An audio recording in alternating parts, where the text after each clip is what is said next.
بسم اللہ الرحمن الرحیم۔ السلام علیکم، کیسے ہیں آپ سب؟ پاکستان تحریک انصاف کے چیئرمین عمران خان کا ویڈیو لنک خطاب، جس میں وہ بتا رہے ہیں کہ آج کل ان کی پارٹی میں کیا چل رہا ہے اور کس طرح سے لوگ جو ہیں وہ آ جا رہے ہیں۔ آپ بھی ضرور سنیں اور ہمیں اپنے رائے سے آگاہ کریں اور بتائیں کیا آپ کے خیال میں کیا عمران خان ان کی پارٹی کے ساتھ صحیح ہو رہا ہے یا نہیں صحیح ہو رہا، اور کمنٹ باکس میں ہمیں ضرور بتائیں کہ آپ یہ ویڈیو کہاں سے دیکھ رہے ہیں اور آپ کس پارٹی کو سپورٹ کرتے ہیں۔ وہ جادو کے لفظ کہہ دو، وہ جس طرح ہوتا تھا نا کھل جا سم سم، آپ جادو کا لفظ کہہ دیں کہ جی میں تحریک انصاف میں نہیں ہوں تو آپ رہا ہو سکتے ہیں۔ یعنی یہ مذاق ہو رہا ہے ہمارے ملک کے ساتھ۔ کسی بھی دور کے اندر میں نے یہ نہیں دیکھا کہ صرف اور صرف آپ کے اوپر، اگر آپ نہیں کہتے کہ میں تحریک انصاف میں ہوں تو آپ کے اوپر ظلم ہوں گے، تشدد ہوگا، آپ کو اس جگہ اس طرح کی گرمی کے اندر آپ کو دڑبوں میں بند کر دیں گے۔ لیکن جب آپ یہ کہیں گے کہ میں تحریک انصاف چھوڑ رہا ہوں تو سب کچھ ٹھیک ہو جائے گا، آپ کے سارے گناہ معاف ہو جائیں گے۔ اور پھر مجھے جو حیرت ہے آج کہ کوئی ہیومن رائٹس کی آوازیں نہیں نکل رہی ہیں۔ وہ جو لوگ شور مچاتے تھے آزادی صحافت کی اور بڑا ظلم کر رہا ہے عمران خان، وہ کدھر، یعنی اب کدھر گئی ہے آزادی صحافت؟ سارا میڈیا دبایا ہوا ہے، پروپیگنڈا چل رہا ہے، ون سائیڈڈ چیزیں جا رہی ہیں۔ ہمارے لوگ اب جاتے ہوئے ڈرتے ہیں میڈیا کے اوپر کہ وہ پکڑ کے جیل میں ڈال دیں گے۔ ون سائیڈڈ چیزیں چل رہی ہیں۔ لوگ اب اتنا خوف اور ہراساں پھیلایا، اور میں نے خود کہا ہوا ہے اپنے لوگوں کو کہ چپ جاؤ۔ میں خود کہہ رہا ہوں اپنے کارکنوں کو، اپنے آفس بیررز کو، اپنے عہدیداروں کو، کوئی ضرورت نہیں ہے آپ کو سامنے آنے کی، اپنے گھروں میں نہ رہو، چھپ جاؤ، کیونکہ یہ جو اندھیری رات ہے، یہ جو رات میں سب سے زیادہ اندھیرا ہے، یہ زیادہ دیر نہیں چلتا۔ اور اللہ قرآن میں کہتا ہے کہ اس کو جو سب سے زیادہ چیز پسند ہے، مشکل وقت میں صبر کرنا۔ صبر کریں۔ مجھے پوری طرح احساس ہے کہ آپ کے اوپر کیا گزر رہی ہے، لیکن جو مجھے افسوس ہے کہ ہمارے کوئی بھی ہیومن رائٹس کے جو لوگ ہیں، وہ ڈر ڈر کے کوئی ایک آدھ بیان آ جاتا ہے، اور پھر میں صحافیوں کو کہوں گا، میں سمجھتا تھا کہ ہمارے صحافی بڑے پرو ڈیموکریسی ہیں، چلے جی میرے بڑے خلاف ہوں گے لیکن ڈیموکریسی کے لیے تو ساتھ ہے۔ تو وہی جو تماشا ہے، یہ کیسے دیکھ رہے ہیں؟ کیا ان کا کوئی ضمیر نہیں جاگ رہا؟ کیا جب انہوں نے شیرین مزاری سے جو ہوا اور جو اس نے پھر آخر میں جا کے پارٹی چھوڑی، کیا ان کو کوئی دل میں آواز نہیں کوئی آئی کہ یہ اس سے بڑا ظلم کیا ہو سکتا ہے ایک معاشرے پہ؟ کوئی آپ کو یہ لگا نہیں؟ جو عورتوں کی تنظیمیں ہیں، جو عورتوں کے حقوق کے اوپر بات کرتی ہیں، کہ ایک ایسی عورت جو بیوہ، والدہ اس کی بیوہ، بیٹی ایک جو اس کا دھیان رکھ رہی ہے، جو بلڈ پریشر کی مریض، اس سے جو انہوں نے کیا ہے اس گرمی کے اندر، کبھی ایک جیل میں لے کے جائیں، اس کے بعد ادھر سے نکال کے دوسرے جیل میں لے جائیں، ادھر عدالت اس کو ضمانت دے، کوئی اور کیس میں پکڑ کے لے جائیں، گجرات لے گئے اس گرمی کے اندر۔ تو بلڈ پریشر کی شیرین، ہمیں پتہ ہے اس کی صحت نے یہ اجازت ہی نہیں دینا تھا۔ میں نے تو شکر کیا کہ اس نے اس ظلم سے اپنے آپ کو بچانے کے لیے اس نے پارٹی سے ریزائن کیا۔ لیکن کس کو نقصان ہوا؟ پاکستان کی پالیٹکس کو نقصان ہوا۔ شیرین ہماری ٹاپ پارلیمنٹیرین تھی، میری کیبنٹ کے اندر وہ منسٹر تھی جو جس طرح وہ پڑھ لکھ کے ایک ایک ایشو کے اوپر آتی تھی، کوئی اور کیبنٹ منسٹر، ایک ہماری ڈاکٹر ثانیہ تھی، کہ اتنی محنت کر کے کبھی کیبنٹ میٹنگ میں نہیں آئی جو شیرین آتی تھی۔ اس کے علاوہ سارے اس کے دشمن بھی جانتے ہیں کہ وہ ایک محب وطن پاکستانی، وہ کبھی بھی اینٹی پاکستان کا نہیں سوچ سکتی تھی۔ شیرین مزاری جان دے دے لیکن وہ ایک پاکستان کے ہر کاز کے لیے کھڑی ہوتی تھی۔ جو لوگ اس کو الٹرا نیشنلسٹ کہتے تھے، کئی دفعہ وہ کئی ناراض ہو جاتے تھے کہ وہ بڑی سخت باتیں کرتی تھی، لیکن وہ نظریاتی عورت تھی۔ تو یہ اس سے نقصان تحریک انصاف کو تو چلے ہوا، لیکن پاکستان کی سیاست کو اور جمہوریت کو نقصان پہنچا ہے. اور عورتوں کو، بڑی کم عورتوں کے اندر اس طرح کی صلاحیت ہے پاکستانی پالیٹکس میں جو شیری میں تھی. لیکن اس کے علاوہ مجھے آج پیغام آیا ہے کہ جی میں اب اور برداشت نہیں کر سکتا. انہوں نے میرے گھر پہ لوگ بھیجے، گھر کے اندر گھس گئے لوگ. انہوں نے آ کے رات کو بیوی، میرا 13 سال کا بچہ وہاں اندر گھس گئے، میری بزنسز کے اوپر، میرے رشتہ داروں کے اوپر پریشر ڈال دیا. لیکن کہتا آخر میں انہوں نے کہا میں تمہارے 13 سال کے بیٹے کو اٹھا کے لے جائے گا. تو میں جی اور پریشر برداشت نہیں کر سکتا، وہ بھی چھوڑ گیا. تو یہ اس وقت کا حالات ہے کہ کسی نہ کسی طرح پی ٹی آئی کو چھوڑیں گے، سب کچھ گناہ معاف ہو جائیں گے. میں اس وقت مجھے حیرت ہو رہی ہے، اور مجھے کئی لوگوں کے اوپر خود پتا کہ ان کے اوپر کتنا پریشر تھا، کیونکہ مجھے بتاتے رہے کہ یہ کر رہے ہیں، اب یہ وہ کر رہے ہیں، اب میری بزنس بند کر دی ہے. وہ کاڑا کے اندر اس کے کسی کا گھر بن رہا تھا وہ گرا دیا، بلڈوز کر دیا. کسی کی دکانیں تھی وہ گرا دی جا کے. تو میں پھر سے، کیا یہ ہمارے وہ لوگ جو کہ بڑے جمہوریت کے سپاہی تھے اور وہ ہیومن رائٹس آرگنائزیشنز، کیا ان کو یہ نظر نہیں آ رہا کہ یہ نہیں ہے کہ یہ صرف تحریک انصاف کو نقصان پہنچ رہا ہے، یہ ہماری جمہوریت ختم کی جا رہی ہے. یہ وہ دور آ رہا ہے کہ اس کے اندر جمہوریت ختم ہو جائے گی. کیونکہ اس میں صرف یہی نہیں ہو رہا، ایک جو بنیادی چیز ہوتی ہے جمہوریت میں، فنڈامنٹل رائٹس، بنیادی حقوق کی حفاظت کی جاتی ہے جمہوریت میں.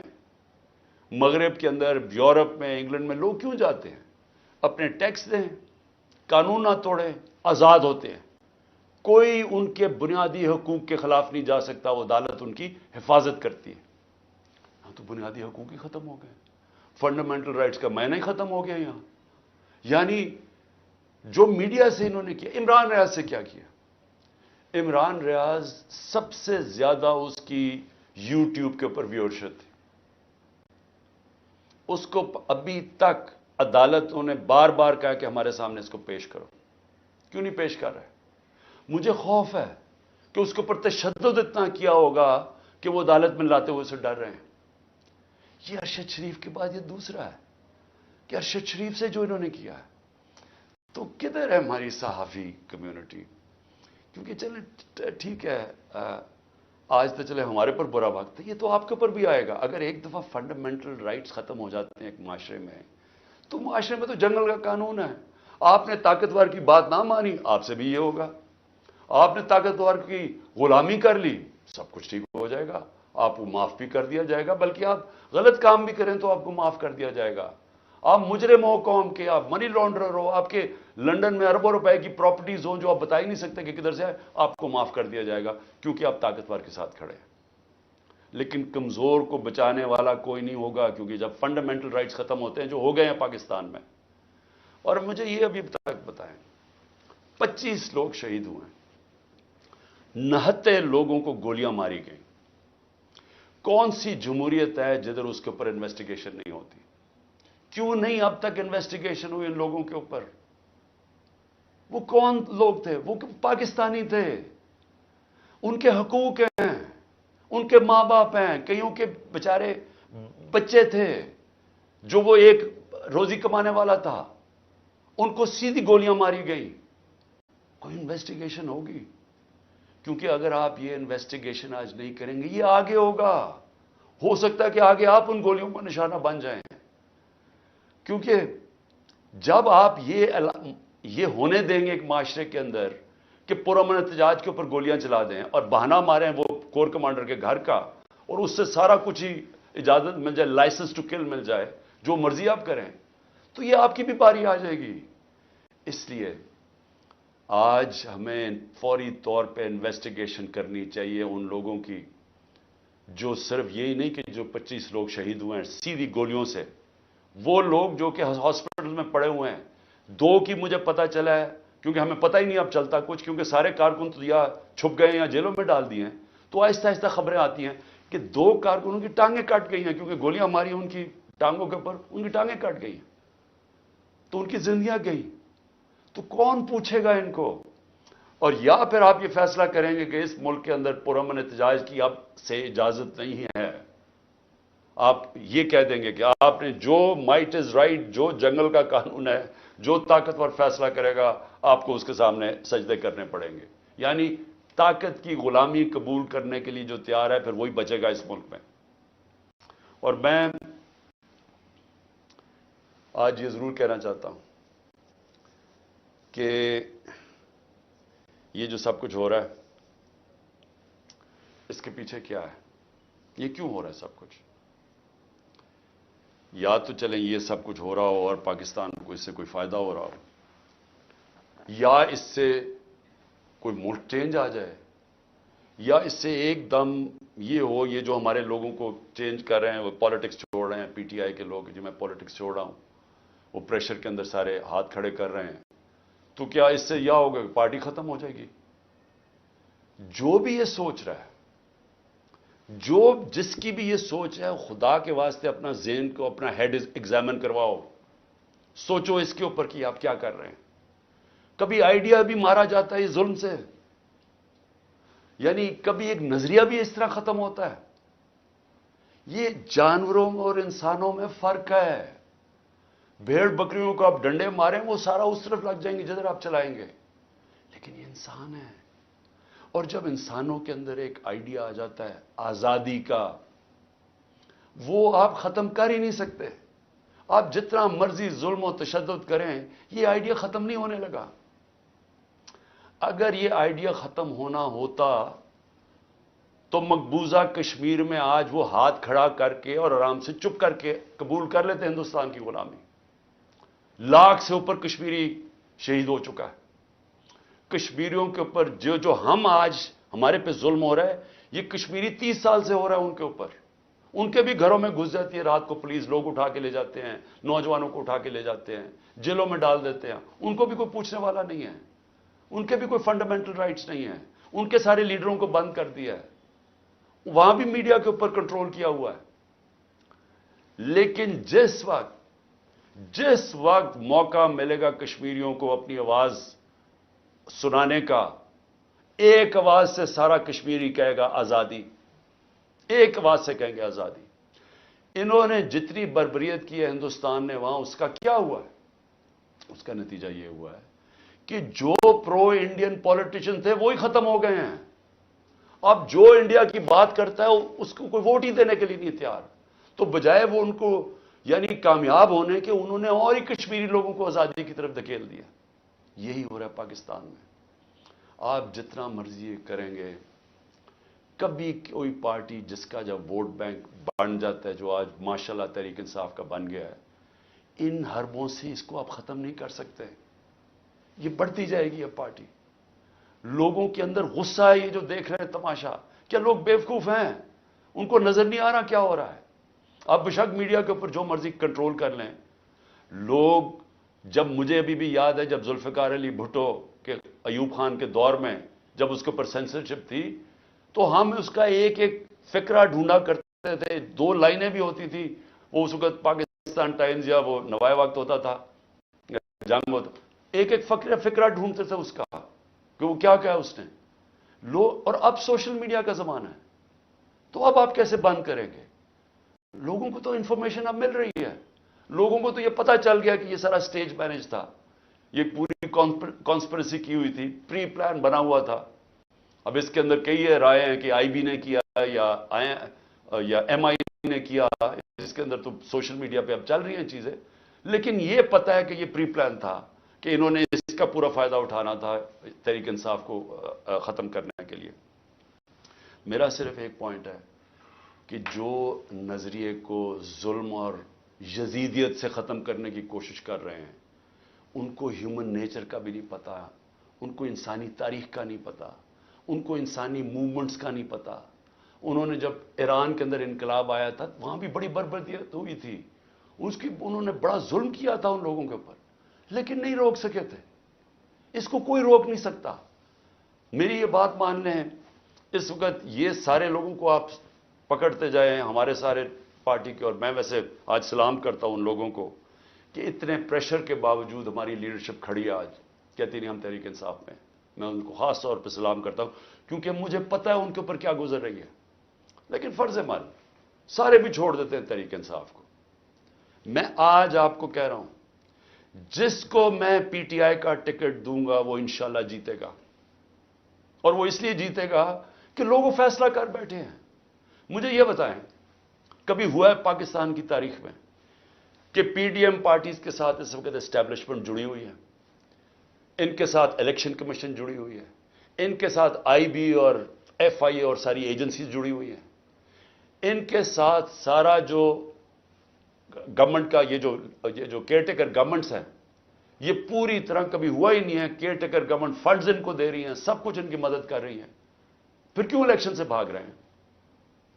یعنی جب کبھی سنا پاکستان کی تاریخ میں کہ پوری حمایت ہو اسٹیبلشمنٹ کی، اداروں کی، سب کی، الیکشن سے بھاگ رہے ہیں کیونکہ ووٹ بینک ان کا ختم ہو گیا ہے. پولیٹیکل پارٹی تب ختم ہوتی ہے جب اس کا ووٹ بینک ختم ہوتا ہے.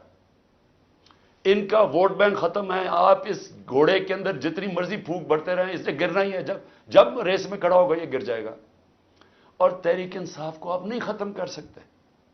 لیکن جو میں تیسری بات کرنا چاہتا ہوں، لیکن مجھے اپنے ملک کے اوپر خوف آ رہا ہے. عمران خان کو باہر کرتے کرتے یہ تو ہمارا ملک تباہ کر رہے ہیں. کوئی سوچ رہا ہے کہ معیشت کس طرف جا رہی ہے؟ کوئی اب تنخواہ دار طبقے سے کسی نے پوچھا اب یہ بل آئیں گے بجلی کے، ان سے ذرا پوچھا کہ وہ کیسے بل دیں گے؟ کبھی کسی نے پوچھا ہے کہ جو 100 روپیہ تھا ہمارے دور میں جب ہم چھوڑ کے گئے ہیں، وہ صرف 50 روپے اس کی قیمت، خریدار قیمت رہ گئی ہے. تو اس مہنگائی کے اندر کسی نے پوچھا ہے کہ اس ملک کا کمزور طبقہ کیسے گزارا کر رہا ہے؟ کمزور طبقہ چھوڑیں، میں تنخواہ دار طبقے کی اب بات کر رہا ہوں جن کو اچھی خاصی تنخواہیں ملتی ہیں. وہ سوچیں وہ کیسے گزارا کر رہے ہیں. اور سوچا ہے کہ اس وقت ہمارے جو پروفیشنلز ہیں جو دنیا میں کہیں بھی نوکری کر سکتے ہیں، 9 لاکھ پروفیشنل ملک چھوڑ کے چلے گئے. اس کی کوئی اندازہ ہے کہ یہ کتنا بڑا نقصان ہے؟ اگر پاکستان میں ہم نے شوکت خانم کینسر ہاسپٹل بنایا تھا، اور آپ سارے عرب دنیا میں چلے جائیں وہاں اگر آپ کو کینسر ہاسپٹل ملے گا تو سارا باہر سے لوگ، ان کے جو سٹاف ہے، جو آنکولوجسٹ ہیں، جو کینسر اسپیشل، سب باہر سے آئے ہوئے ہیں. پاکستان میں کیوں ہم بنا سکے انٹرنیشنل کیلیبر کا ہاسپٹل؟ کیونکہ کوالیفائڈ پاکستانی باہر سے آئے تھے یہاں کام کرنے کے لیے. اب وہ لوگ باہر جانے کا سوچ رہے ہیں. 10% ہمارے کنسلٹنٹ چھوڑ کے جا رہے ہیں. اور اگر یہ میں اپنی انسٹیٹیوشن کی بات کر رہا ہوں تو مجھے بتائیں باقی جگہ کیا ہو رہا ہوگا. جب اس ملک کے پروفیشنلز، پڑھے لکھے لوگ چھوڑ کے ملک جا رہے ہیں، سوچیں یہ ملک کدھر جا رہا ہے.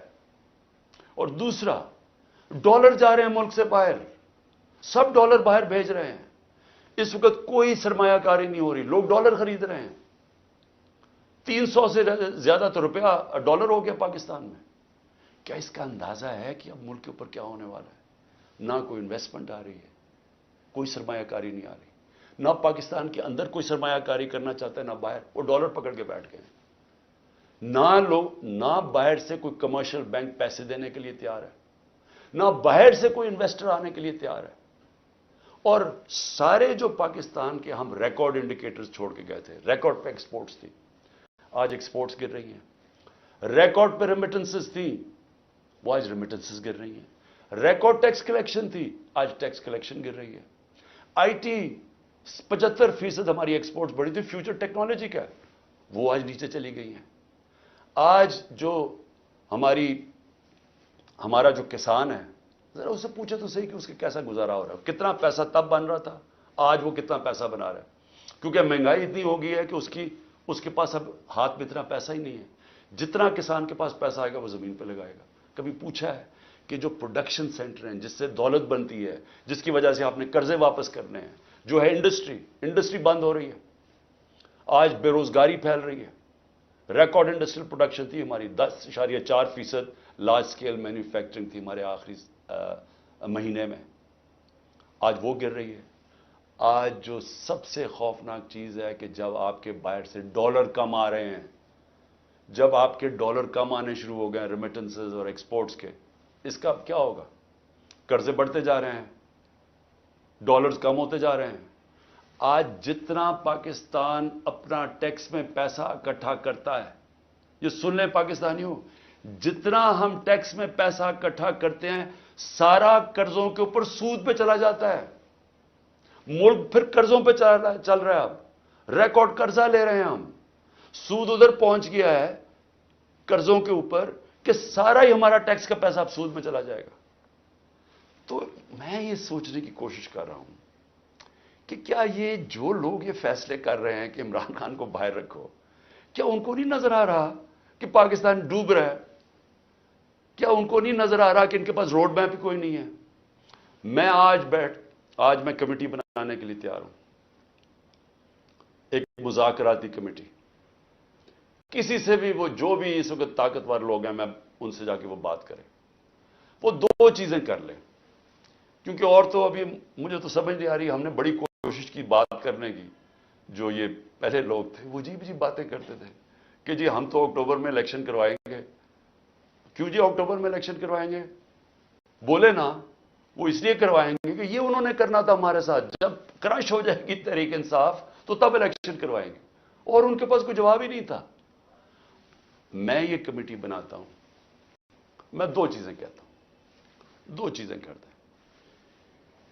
اگر اس کمیٹی کو یہ بیٹھ کے کہہ دیں کہ جی عمران خان کے بغیر پاکستان بہتر ہو جائے گا اور آپ کے پاس کوئی سلوشن ہے، میں پھر سے کہتا ہوں کہ اس ملک کی خاطر میں چھوڑ دیتا ہوں، میں پیچھے ہٹ جاتا ہوں۔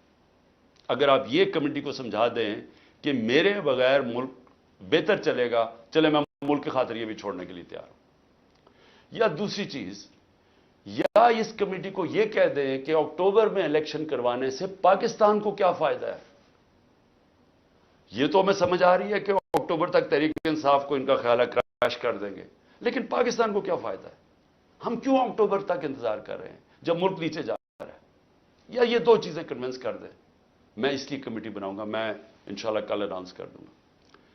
لیکن میں آج آخر میں دو چیزوں پہ اب ختم کرتا ہوں۔ ایک تو آخر میں تو میں القادر کے اوپر بات کرنا چاہتا ہوں، جو 4 گھنٹے میں 4.5 گھنٹے مجھے نیب میں بٹھایا کل انہوں نے، اس کے اوپر بات کرنا چاہتا ہوں۔ لیکن اس سے پہلے میں اپنے سپریم کورٹ کے ججز سے آج اپنی قوم کی طرف سے اپیل کرتا ہوں۔ دیکھیں، آپ اس وقت ہماری آخری امید ہے۔ پاکستان میں اب رول آف لا ختم ہو چکا ہے، آئین اس ملک کے اندر تقریباً ختم ہو چکا ہے۔ جب 14 میں میرا یہ رائٹ تھا، میں نے اسمبلیز اپنے آئین کے مطابق ڈیزالو کی تھی، دو اپنی اسمبلیز میں نے اپنے آئین کے مطابق ڈیزالو کی تھی کہ 90 دن میں الیکشن ہوگا۔ کدھر گیا الیکشن؟ 14 مئی کی انہوں نے ڈیٹ دی چیف جسٹس صاحب نے اور سپریم کورٹ، 14 مئی گزر گئی، کسی کو کچھ فرق ہی نہیں پڑا۔ تو اس کا مطلب تو آئین جب آپ کا گیا ہے تو رہ گیا جنگل کا قانون۔ اب تو اس میں مطلب کہ جو طاقتور وہ فیصلہ کرے گا کون سا آئین کی شکل پہ چلنا ہے، اس نے نظریہ ضرورت تو شروع ہو گیا پاکستان میں۔ میں اپنے سپریم کورٹ کے ججز کو، مجھے پتہ ہے آپ کے اندر اختلافات ہیں، دیکھیں ملک کے لیے بہت ضروری ہے، آپ نے اگر اس ملک کی جمہوریت کو نہ بچایا اور آخری امید اب آپ رہ گئے، یہ تاریخ آپ کو معاف نہیں کرے گی، کیونکہ جا رہا ہے جس طرح پاکستان جا رہا ہے، یہ ساری ہماری ڈیموکریسی کو ڈسمینٹل کیا جا رہا ہے۔ سارے جو جمہوریت کے ادارے ہیں وہ ایک ایک کر کے تباہ کیے جا رہے ہیں، یا جمہوریت نہیں ہے اب۔ ہم تو میں بیٹھا ہوتا ہوں ہر روز کہ کس دن آ کے مجھے پکڑ لیں گے، ایک دم انٹرنیٹ بند کر دی پکڑ کے، یعنی کون سی جمہوریت میں ہوتا ہے؟ سارے لوگوں کو جیلوں میں ڈال دے، مجھے یہ نہیں پتا میں اب کسے کانٹیکٹ کسے کروں، میرے سے کانٹیکٹ ہی کوئی نہیں ہو رہا، نہ مجھے لیڈرشپ ملتی ہے نہ کوئی ملتا ہے۔ جو میں زوم پہ میٹنگ کرتا تھا انہوں نے وہ انٹرنیٹ بند کر زوم ہی ختم کر دیا۔ تو میں تو تیار بیٹھا ہوں کہ جو بھی کرنے کے لیے آئیں گے، جب بھی پکڑیں گے، میں تو خیر تیار بیٹھا ہوں، ہر روز تیار ہوتا ہوں۔ لیکن میں آپ سے، سپریم کورٹ کے ججز صاحبان، دیکھیں قوم آپ کی طرف دیکھ رہی ہے، اور یہ آپ کی یونٹی اس قوم کے لیے بہت ضروری ہے۔ آپ کے اوپر اب ہے کہ اس ملک کی جمہوریت کے لیے سٹینڈ لیں۔ آپ کے لیے ضروری ہے کہ اس ملک کو آپ بچائیں کہ یہ ٹوٹل جنگل کا قانون بنانا ریپبلک بن رہا ہے ہمارا ملک. یہاں کسی شہری کو اس وقت جو آج آواز اٹھاتا ہے، کوئی تنقید کرتا ہے، اس کو یا اٹھا کے لے جاتے ہیں یا اس کو مارے پڑتی ہیں یا ان کی بزنسز بند کر دیتے ہیں. یعنی یہ تو ایسے لگ رہا ہے کہ ہم وہ ہٹلر کے گسٹاپو کے دنوں میں بیٹھے ہوئے ہیں. یعنی ہمارے لیے تو وہ دن آ گئے ہیں. تو موزز سپریم کورٹ کے ججز صاحبان، یہ آپ کے اوپر بہت بڑی ذمہ داری ہے، اور اللہ ان لوگوں کو، جن لوگوں کو ذمہ داری دیتا ہے، ان کے اوپر امتحان بھی بڑا ڈالتا ہے. یہ آپ کے اوپر ہے، ہماری جو رئیس جمہوریت ہے اس کو بچانا، کیونکہ ہمیں اور اب کوئی امید نہیں نظر آ رہی. آخر میں القادر کے اوپر دیکھیے جی، اب آپ نے ایسے سمجھنا ہے کہ یہ ساری جو ایک کیبنٹ کے اندر فیصلہ ہوا تھا 3 دسمبر 2019 میں، اب آپ نے ایسے دیکھنا کہ آپ میرے کیبنٹ ممبرز ہیں اور آپ نے کیا فیصلہ کرنا ہے. یہ میں نے اب سارا میرا جو کیس بنا ہوا ہے وہ یہ کہہ رہے ہیں کہ یہ عمران خان آپ نے فیصلہ غلط کیا. آپ نے یہ فیصلہ اس لیے کیا کہ وہ القادر ٹرسٹ جو 1 سال پہلے بننا شروع ہو گیا تھا، آپ نے فیصلہ کیا اور اس کی گراؤنڈ بریکنگ ہو گئی تھی اس سے 7 مہینے پہلے. لیکن یہ کہہ رہے ہیں کہ وہ القادر ٹرسٹ میں کیونکہ آپ کو فائنینشلی فائدہ ہوا، جو کہ نہیں ہوا، اس لیے آپ نے یہ غلط فیصلہ کیا. اب یہ فیصلہ کیا تھا ذرا آپ نے سمجھنا ہے کہ آپ میرے کیبنٹ ممبر ہیں. کیبنٹ کے سامنے یہ چیز رکھی گئی کہ جی ہمارے ایک ملک ریاض کے اور این سی اے ہوتا ہے نیشنل کرائمز، ان کی نیشنل کرائم ہوتی ہے ایجنسی. وہ این سی اے نے ملک ریاض کے پیسے فریز کر دیے 190 ملین پاؤنڈ انگلینڈ کے اندر. اور ورڈ یہ سنیں، انہوں نے کہا یہ سسپیشس ٹرانزیکشن ہے. انہوں نے منی لانڈرنگ نہیں کہا، انہوں نے کہا کہ ہمیں شک ہے کہ یہ پیسہ یہ وائٹ پیسہ نہیں ہے، یہ بلیک کا پیسہ ہے. انہوں نے پیسے فریز کر دیے. ملک ریاض اور این سی اے کے بیچ میں ایک اگریمنٹ ہو جاتی ہے، ان کے وکیل اگریمنٹ کر لیتے ہیں. اس اگریمنٹ کے تحت یہ فیصلہ ہوتا ہے، ملک ریاض کہتا ہے کہ یہ جو 190 ملین پاؤنڈ ہے، یہ میں پاکستان میں جو میں نے سپریم کورٹ کو وعدہ کیا تھا، جو میرے اوپر جرمانہ لگا تھا، میں یہ اس اکاؤنٹ میں ڈالنا چاہتا ہوں سپریم کورٹ کے. ہماری کیبنٹ کے سامنے اب یہ آتا ہے کہ آپ کے پاس 2 چوائسز ہیں. اگر آپ اس کو یہ اگریمنٹ کو کانفیڈینشل رکھیں گے، یعنی آپ کیبنٹ کے اندر کھولیں گے نہیں، کیونکہ انہوں کا یہ تھا کہ جب کیبنٹ میں اگریمنٹ کھلے گی تو وہ پبلک ہو جائے گی، کیونکہ کیبنٹ کے منٹس پبلک ہو جاتے ہیں. تو انہوں نے کہا کیونکہ وہ پبلک ہو جائے گی اس لیے ہم اس کو کانفیڈینشل رکھتے ہیں، لیکن اگر عدالت کھولنا چاہے تو وہ کھول سکتی ہے، یا کوئی ایجنسی نیب کوئی کھولنا چاہے کھول سکتی ہے. یہ تھی اگریمنٹ.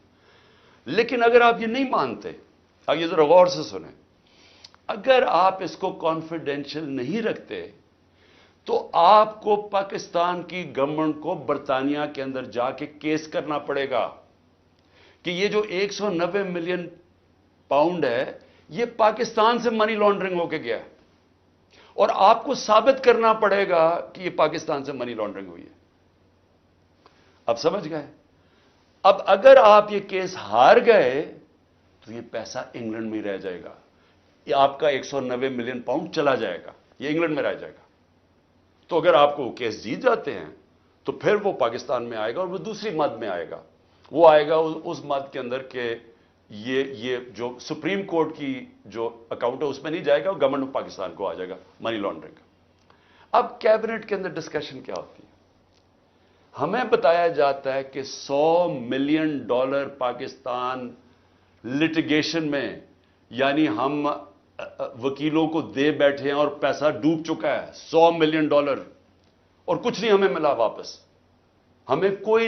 ہمیں لیگل ایکشن سے آج تک ایک آنا نہیں ملا، اور انہوں نے کہا یہ 5-6 سال لٹیگیشن چلے گی، اور کوئی گارنٹی نہیں ہے کہ آپ ثابت کر سکیں گے کہ جی منی لانڈرنگ کا پیسہ ہے. اور اگر آپ نے ثابت نہ کیا تو یہ پیسہ انگلینڈ چلا گیا. اب یہ تھا کیبنٹ نے کیا فیصلہ کیا، آپ کیا فیصلہ کریں گے؟ کہ کیا مجھے 190 ملین پاؤنڈ مل رہا ہے وہ پاکستان آ جائے اسی وقت. ہمیں بڑی ڈالرز کی ضرورت تھی, ہمیں ہمیشہ ہوتی ہے, آج بھی ہمیں ڈالرز کی ضرورت ہے, اور کبھی اتنا پیسہ پاکستان نہیں آیا.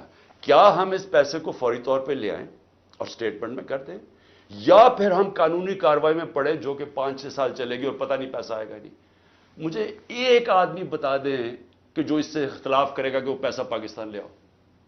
میں یہ پوچھنا چاہتا ہوں کہ کون سا احمق ہوگا جو پتا ہوگا کہ آپ نے کیس بھی نہیں, یعنی کون سا یہ جوا کھیلے گا اور 5-6 سال انتظار کرو اور ہو سکتا ہے پیسہ ہی نہ آئے. تو ساری کیبنٹ نے فیصلہ کیا کہ جناب ٹھیک ہے, کانفیڈینشیل اگریمنٹ ہم مان لیتے ہیں, پیسہ پاکستان آ جاؤ. پیسہ پاکستان آ گیا, اسٹیٹ بینک کے اندر ڈپازٹ ہو گیا, سپریم کورٹ کے اندر وہ پیسہ ڈپازٹ ہو گیا 190 ملین پاؤنڈ.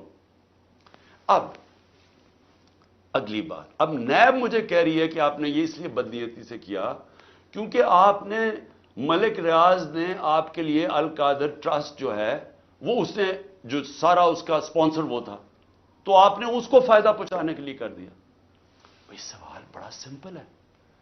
آج آپ کے پاس 190 ملین پاؤنڈ پڑا ہوا ہے سپریم کورٹ میں, نیب آج کہے کہ یہ غلط مات میں پیسہ آ گیا ہے, آپ جا کے انگلینڈ کے اندر کیس کریں اور ثابت کر دیں کہ منی لانڈرنگ کا پیسہ اور وہ ادھر سے ادھر چلا جائے گا. یعنی آپ کو کون روک رہا ہے اس چیز میں؟ کیونکہ آپ نے صرف ثابت کرنا ہے کہ منی لانڈرنگ کا پیسہ, جا کے کیس کر کے کر دیں, پیسہ تو پاکستان آ گیا. تو کون چیز کیا آپ کو روک رہی ہے؟ اگر آپ یہ سمجھتے ہیں کہ غلط مد میں چلا گیا تو آپ کے پاس تو اپرچونٹی ہے, نیب تو کیس کر سکتا ہے, کیوں نہیں کیا ابھی تک کیس؟ صرف مجھے ذلیل کرنے کے لیے. اور یہ کہہ رہے ہیں کہ مجھے ذاتی طور پہ فائدہ ہوا. اب القادر کیا ہے؟ میں نے یہ فیصلہ کیا تھا کہ جب بھی مجھے اللہ نے موقع دیا, 2 چیزیں میں نے کی. رحمت للعالمین اتھارٹی سیٹ اپ کی کہ میں اپنے بچوں کو سیرت نبی اسکولوں سے شروع کریں, ریسرچ کروائیں, ہمارا کیریکٹر بلڈنگ شروع ہو. ہماری اخلاقیات بالکل ختم ہو چکی ہے, اس کو ہم اٹھائیں اپنے نبی کی سیرت کے ذریعے. اور دوسرا میں نے یہ یونیورسٹی رحمت اللہ عالمین اتھارٹی, اور یہ دوسرا یونیورسٹی کا سوچا, القادر یونیورسٹی, جس میں ہم نے کوشش یہ کی کہ سیرت نبی کے اوپر ہم ریسرچ کریں. انٹرنیشنل اسکالرز کو میں نے انگیج کیا, اور پھر ٹیکنالوجی بھی پڑھائی جائے بچوں کو. یہ اس کا مطلب تھا کہ ماڈرن ٹیکنالوجیز بھی پڑھائیں, آرٹیفیشل انٹیلیجنس ایسی, اور ساتھ ساتھ اپنی لیڈرشپ ڈیولپ کریں سیرت نبی کے اوپر, ان کے کیریکٹر کے اوپر, اور لوگوں کو تیار کریں. میری جو بیوی بشرا بیگم, ان کے اوپر وارنٹ نکال دیے گئے. کس چیز کے؟ کہ وہ ایک ٹرسٹی ہیں, ان کو میں نے ٹرسٹی رکھا. کیوں ٹرسٹی رکھا؟